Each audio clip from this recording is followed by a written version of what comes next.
बिल्कुल, अभी आने वाले समय में कैबिनेट भी रीशफल की जाएगी और निश्चित रूप से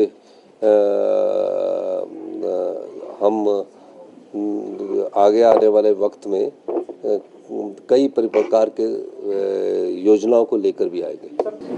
देखिए, मैं दिल्ली में माननीय वित्त मंत्री से मिला। वित्त मंत्री जी से मैंने अनुरोध किया कि जो प्रदेश की 16 फाइनेंस कमीशन द्वारा अगर आरडीजी मिलनी है तो वो 5 वर्ष में इक्वल मिले। पिछली बार 15 फाइनेंस कमीशन ने 40,000 करोड़ रुपए के करीब आरडीजी दी।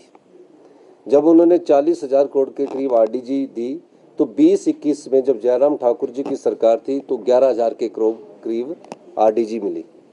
22-23 में वो 10,000 करोड़ होगी, 23-24 में 9,000 करोड़ होगी, 24-25 में वो 6,000 करोड़ होगी और इस वर्ष 25-26 में वो सिर्फ 3200 करोड़ होगी। यानी कि पिछले वर्ष की जो आरडीजी से भी हम 3,000 करोड़ रुपए आए। और जब हमने फिस्कल डिसिप्लिन की बात की थी, फिस्कल प्रूडेंस की बात की थी, सब लोगों ने हमारे पर सवाल उठाए थे। जब हमने ट्रेजरी को ठीक किया था तो 4-5 दिन ट्रेजरी ठीक करने के कारण सैलरी और पेंशन नहीं मिली थी। आज हमें 3,000 करोड़ रुपया कम मिलने के बाद भी हम किसी प्रकार की तंगी प्रदेश के लोगों को नहीं आने दे रहे हैं, क्योंकि जब कोई चेंजिंग आती है, व्यवस्था परिवर्तन जब होता है तो उसमें थोड़ा ठीक होने के लिए टाइम लगता है।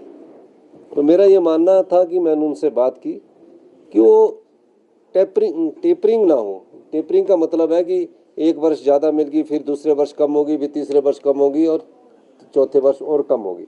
हमने बोला उसको इक्वल रखा जाए। 16 फाइनेंस कमीशन की रिकमेंडेशन का मुझे ज्ञान नहीं है। दूसरा, हमने कहा कि जीएसटी से प्रदेश को बहुत नुकसान हुआ है। 2017 से पहले जब जीएसटी नहीं लगा था तो वैट और एक्साइज के रूम में हमें 4,000 करोड़ रुपया आता था। जीएसटी लगने के बाद वो तकरीबन बद्दी एरिया से 150 करोड़ रुपया रह गया, जहां से 3 और 4,000 करोड़ रुपया बद्दी एरिया से वैट और एक्साइज का आता था। भारत सरकार ने उसके लिए जीएसटी कंपनसेशन सेस दिया हर साल। 2017 से लेकर जून 2022 तक उन्होंने हमें 3200 करोड़ रुपया हर साल दिया। अब वो 5 साल बाद बंद हो गया। फिर उसके बाद इन्होंने जीएसटी का रैशनलाइजेशन किया तो हमारे पास जो जीएसटी सबसे ज़्यादा आता था वो सीमेंट इंडस्ट्री से आता था। वो 28% से घटाकर 18% कर दिया, तो उससे भी हमको नुकसान हुआ। और हम कभी भी जीएसटी का फ़ायदा प्रदेश की सरकार को कभी भी भविष्य में आने वाले 100 सालों में नहीं होने वाला। ना हिमाचल प्रदेश को होने वाला है, ना ही नॉर्थ ईस्ट।